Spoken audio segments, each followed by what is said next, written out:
Hello everyone, आज हम kinetic energy of rolling motion पढ़ेंगे। काफ़ी आसान है, बिल्कुल भी कठिन नहीं है, बिल्कुल आपको एकदम तरीके से समझ में आ जाएगा। देखो, जैसे काइनेटिक एनर्जी जो किसी सिस्टम में होती है कई वजह से भी होती है, लेकिन यहाँ सिंपल सा हमें पढ़ना है। किस वजह से पढ़नी है? यहाँ काइनेटिक एनर्जी से हमें दो चीज़ों के बारे में पढ़नी है। अगर हम रोलिंग पढ़ रहे हैं, रोलिंग पढ़ने तुम जानते हो कि एक ट्रांसलेशन मोशन होता है, एक रोटेशनल होता है। इन दोनों मोशन को मिला के ही रोलिंग मोशन बनता है। तो इसका मतलब जो भी काइनेटिक एनर्जी होगी रोलिंग मोशन में, वो इन दो की वजह से ही होगी। मतलब ट्रांसलेशन काइनेटिक एनर्जी होगी और रोटेशनल काइनेटिक एनर्जी होगी। तो हम ये क्या कह सकते हैं कि काइनेटिक एनर्जी जो है वो किसका है? वो दो चीज़ों का सम है। Kinetic energy of translation motion, translation motion of centre mass plus kinetic energy of rotational motion, rotational motion of centre of mass. तो सिंपल से कह सकते हैं कि अगर कोई बॉडी रोलिंग हो रही है तो उसका फॉर्मूला होगा काइनेटिक एनर्जी का 1/2 mv² प्लस 1/2 I ओमेगा²। जो आई है वो मोमेंट ऑफ इनर्शिया है जो सेंटर के अबाउट है। इतनी सी बात कर ली। ओमेगा है उसकी एंगुलर वेलोसिटी है, कितनी एंगुलर वेलोसिटी से रोटेट कर रहा है। और ए BCM जो है वो क्या लीनियर वेलोसिटी है किसकी? Centre of mass. मतलब ये बोलते हैं क्या आखिरकार ये जो बॉडी है वो कितनी स्पीड से इस साइड डायरेक्शन में जा रही है। तो वही उसकी एनर्जी है। का कोई बिल्कुल भी कठिन नहीं है, कोई समस्या नहीं, कोई परेशान नहीं होना है। इतनी बात हम लोग कर चुके हैं। अगर समझ लो कि प्योर रोलिंग होनी चाहिए, क्या होनी चाहिए? प्योर रोलिंग होनी चाहिए। इसका मतलब नो स्लाइडिंग, मतलब स्लाइडिंग नहीं होनी चाहिए। अगर हम क्या चाहते हैं कि स्लाइडिंग ना हो, तो जो एक पॉइंट होता है ये इस पॉइंट की और इस सरफेस की रिलेटिव वेलोसिटी 0 होनी चाहिए। ये कंडीशन कब होती है? जब BCM = R ओमेगा होता है। ये वाली कंडीशन तुम्हें सिंपल सी तुम्हें देखने को मिल जाएगी।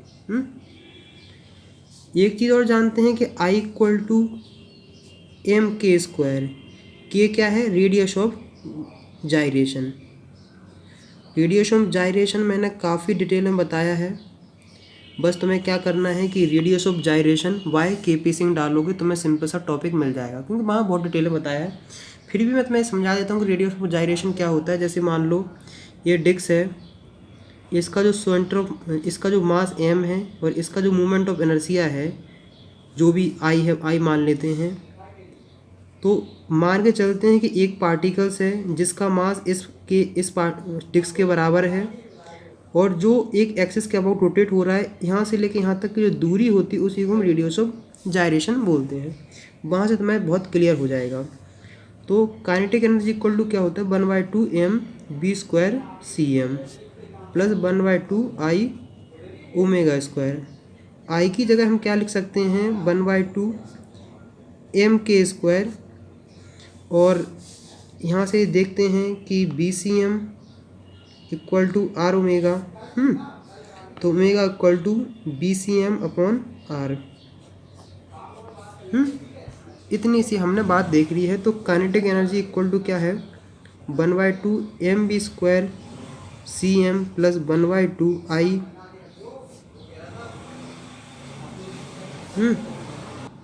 और I की वैल्यू हम रखेंगे mk²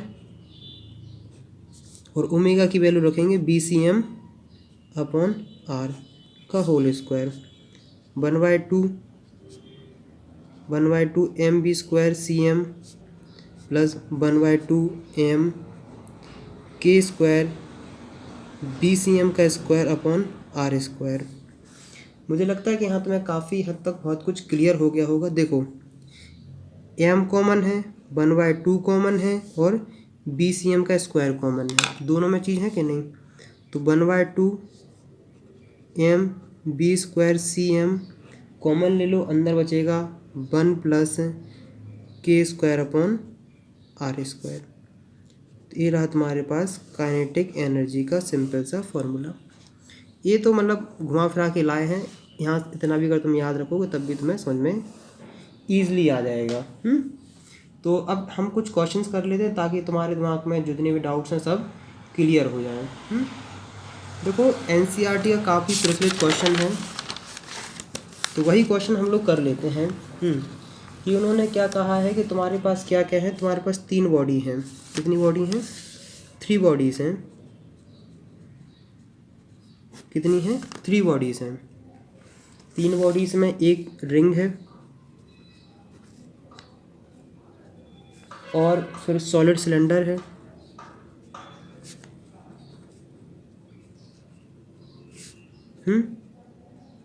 और फिर है एक सॉलिड स्फीयर। हमारे पास 3 बॉडी हैं और इन तीनों बॉडी को हमने सेम इंक्लाइन प्लेन से क्या कराया है? रोल कराया है। रिंग को किया, सॉलिड सिलेंडर को किया, सॉलिड स्फीयर को किया। कंफर्म बात? और इन तीनों बॉडी के पास सेम रेडियस है। इन तीनों बॉडियों की रेडियस सेम है। इतनी सी बात हो गई है क्लियर। अब देखते हैं कि जब एक ग्राउंड पे पहुंचेगा, यहाँ से लेके यहाँ जो ग्राउंड पे पहुंचेगा, तो मैक्सिमम वेलोसिटी किसके पास होगी? कि मैक्सिमम वेलोसिटी किसके पास होगी, वही चीज़ हमें निकालनी है। तो चलो क्वेश्चन स्टार्ट करते हैं। मान लो ये थीटा है, यहाँ से लेके यहाँ तक की दूरी h है। बस जो ये बॉडी आएगी यहाँ, तो इसके पास एक एंगुलर वेलोसिटी भी होगी और क्या नाम इसके पास है? लीनियर वेलोसिटी भी होगी, v होगी। जैसे मान लो एक ग्राउंड है ऐसा,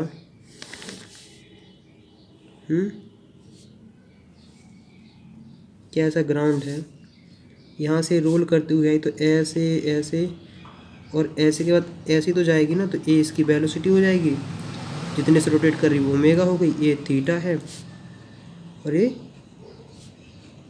एच है। देखो हम सिंपल सा क्या करते हैं, कंजर्वेशन ऑफ एनर्जी यूज़ करते हैं। क्या करते हैं? Conservation of energy.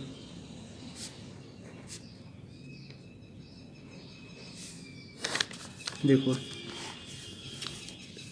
इस पे केस के पास पोटेंशियल एनर्जी होगी, वो होगी कितनी? mgh।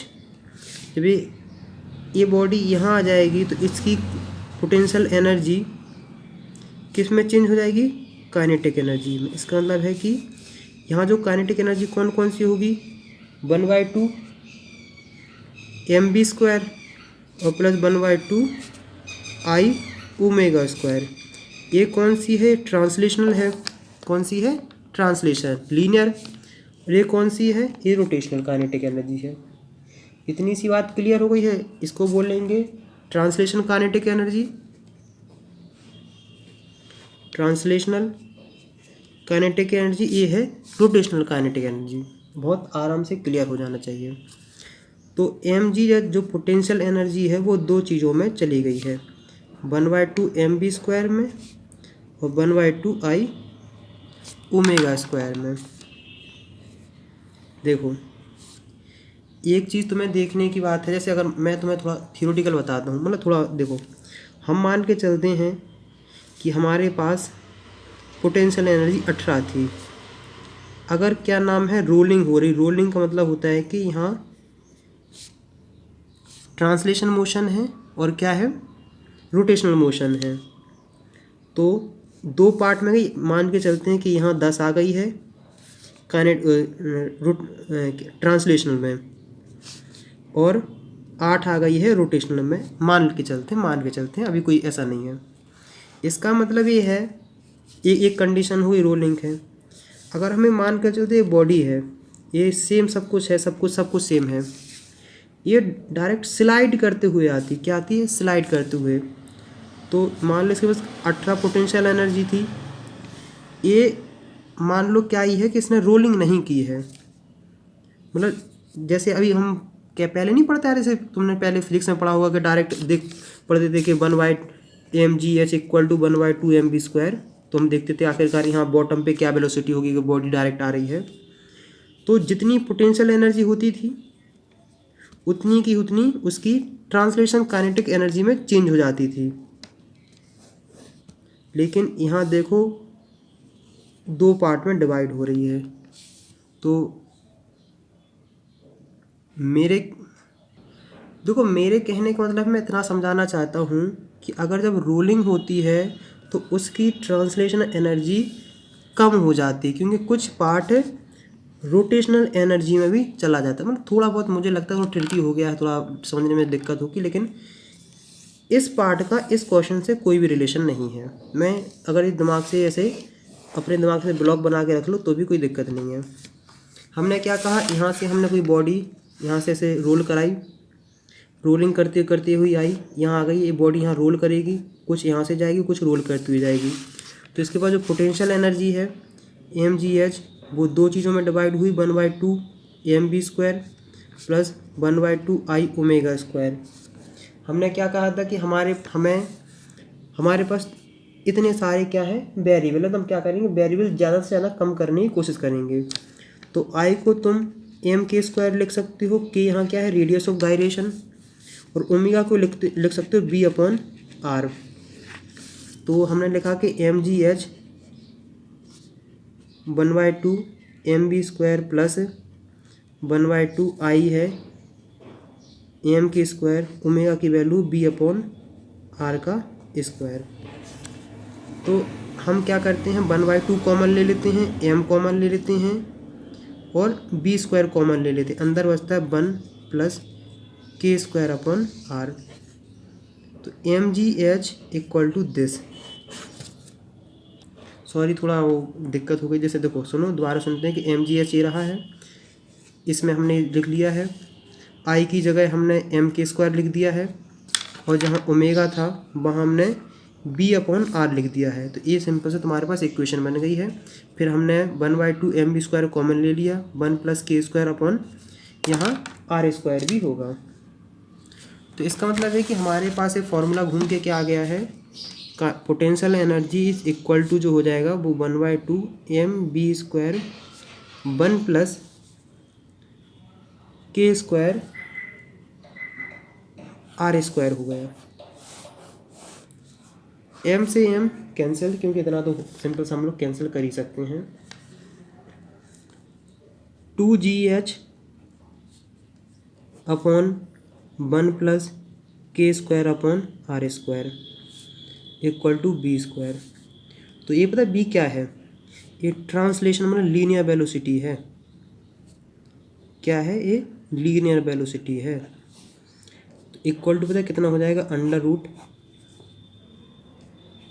√2gh 1 plus k² R²। ये रहा। एक चीज़ याद रखना कि यहाँ कोई भी फ्रिक्शन नहीं है। क्या है, यहाँ कोई भी फ्रिक्शन नहीं है। सिंपल सा क्या हो रहा है, रोलिंग हो रही है। मतलब there is no loss of energy due to friction. इतनी सी बात थोड़ा दिमाग में सेट रखना, क्योंकि अगर फ्रिक्शन आएगा तो जो mgh है वो काइनेटिक एनर्जी प्लस लॉस हो जाएगा। थोड़ा इस बात को थोड़ा ध्यान रखना। तो हमने क्या देखा है कि हमने इतना सिंपल सर्क लिया है, ये लीनियर वेलोसिटी है। अगर हम कोई देखना चाहें तो सिंपल से v/ωr। तो यहाँ हम ये भी निकाल सकते हैं कि आखिरकार जब ये बॉडी वहाँ बॉटम पे पहुँचेगी तो उसके पास एंगुलर वेलोसिटी क्या होगी, एंगुलर वेलोसिटी होगी v/R। ये यहाँ तो हम ये लिख सकते हैं कि ओमेगा इक्वल टू v/R, मतलब 1/R √2gh 1 plus k² R²। ये वाला क्वेश्चन नहीं था अपने पास, ये था ये क्वेश्चन। तो अब हमें देखना है कि सबसे ज़्यादा बॉटम पे एनर्जी किसकी है। सबसे ज़्यादा बॉटम पे वेलोसिटी किसकी है?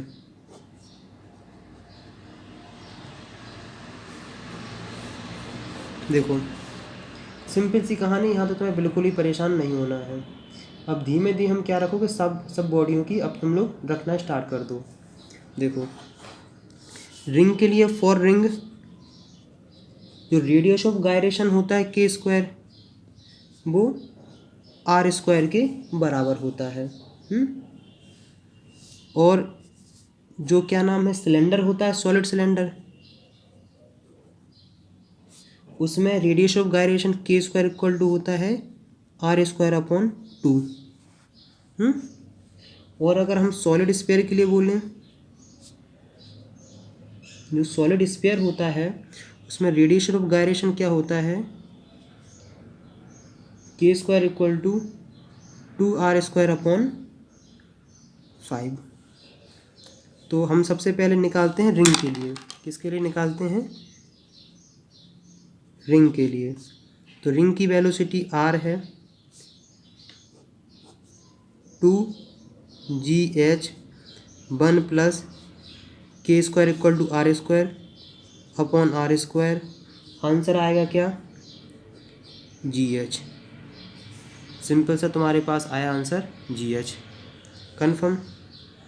अगर हम किसकी बोलें, सिलेंडर के लिए, तो BC equal to under root 2gh 1 plus K square की वैल्यू है आर स्क्वायर अपॉन 2 और आर स्क्वायर। इसको जब तुम सॉल्व करोगे तो इसकी जो वैल्यू आएगी वो आएगी 4gh अपॉन 3। कन्फर्म। रिंग हो गया, सिलेंडर हो गया, और हो गया है, अब बात करते हैं स्फीयर के बारे में। B sphere equal to 2gh 1 plus, यहाँ रेडियस ऑफ गायरेशन क्या होता है 2r square upon 5 upon R square. R square से आर स्क्वायर कैंसिल, तो इसकी जो वेलोसिटी तुम्हें देखने को मिलेगी 10gh अपॉन 7। देखो अब हमें देखना है कि किसकी वेलोसिटी सबसे ज़्यादा और सबसे कम किसकी है। देखो तो मतलब 4/3 को अगर तुम डिवाइड करोगे तो तुम्हारे पास आएगा 1.33। तो इसको लिख सकते हैं 1.33 GH और अंडर रूट ये GH है। अगर तुम 10/7 को करते हो सॉल्व, तो 7 1 3.0 7 चौक 28, ये 1.4। तो इसको जब सॉल्व करोगे तो हो जाएगा 1.4 GH। तो मैं बिल्कुल आराम से क्लियर दिख रहा है, यानी कि सबसे ज़्यादा वेलोसिटी किसके पास है। सबसे ज़्यादा वेलोसिटी पता किसके पास होगी? देखो सबसे ज़्यादा वेलोसिटी है स्फीयर के पास, BS की सबसे ज़्यादा है, उसके बाद वेलोसिटी है सिलेंडर की, और सबसे कम वेलोसिटी है वो है रिंग की। क्लियर? कंफर्म। क्योंकि इसकी वेलोसिटी आ रही है अंडर रूट 1.4 GH और इसकी वेलोसिटी आ रही है 1.3 GH और इसकी वेलोसिटी आ रही है सिंपल सा 1 GH। तो मुझे लगता है काफ़ी हद तक तुम्हारे डाउट्स क्लियर हो गए होंगे कि आखिरकार किसकी वेलोसिटी सबसे ज़्यादा है। बहुत सिंपल सा क्वेश्चन है, कुछ नहीं। हमने दोबारा रिवाइज करते हैं आखिरकार हम लोगों ने क्या किया। देखो एक बार रिवाइज करते हैं। चलो सिंपल सा हमने क्या किया, कुछ नहीं किया है। देखो हमने कितनी mgh को काइनेटिक एनर्जी में मतलब कंजर्वेशन ऑफ एनर्जी लगाया। mgh काइनेटिक एनर्जी दो चीज़ों से मिलके बन रहा है, एक ट्रांसलेशन एक रोटेशनल। ट्रांसलेशन की 1/2 mv² वेलोसिटी होती है और रोटेशनल की होती 1/2 I ओमेगा स्क्वायर। हमें क्या करना है कि बेसिकली हमें m और v में हर वैल्यू लानी है, इसलिए I को लिख देंगे हम m के स्क्वायर में और ओमेगा को लिख देंगे B/R में। तो जब हम सिंप्लीफाई करोगे तो mgh 1/2 mb² 1 + k² r² में कन्वर्ट हो जाएगा। ये रहा तुम्हारे पास सिंपल सा क्वेश्चन। यहाँ से तुम वेलोसिटी की वैल्यू की b निकाल लोगे, फिर तुम रेडियस ऑफ गायरेशन सबका निकालना आना चाहिए, क्योंकि मैं बहुत पहले कवर करा चुका हूँ, तो आराम से तुम इसको निकाल लोगे। मुझे उम्मीद है कि यहाँ तक तुम्हें काफ़ी हद तक समझ में आ गया होगा। फिर भी कोई डाउट्स रह गया, कोई गलती लगी, कोई कमी लगी हो मेरी, तो बेशक बताइए। सारे कमेंट्स रीड करता हूँ, और कम से कम ये 3 फ्रेंड के साथ ये वीडियो ज़रूर से ज़रूर शेयर करिए। आपका बताइए आपको ये कैसा लगा। बहुत ईजी था, बहुत सिंपल था, कई क्वेश्चन करिए आपको समझ में आएगा। लेकिन बस इसमें एक चीज़ का ध्यान रखना है, there is no loss of energy due to friction. समझ गए? बस। तो नेक्स्ट वीडियो में मिलेंगे नेक्स्ट टॉपिक के साथ।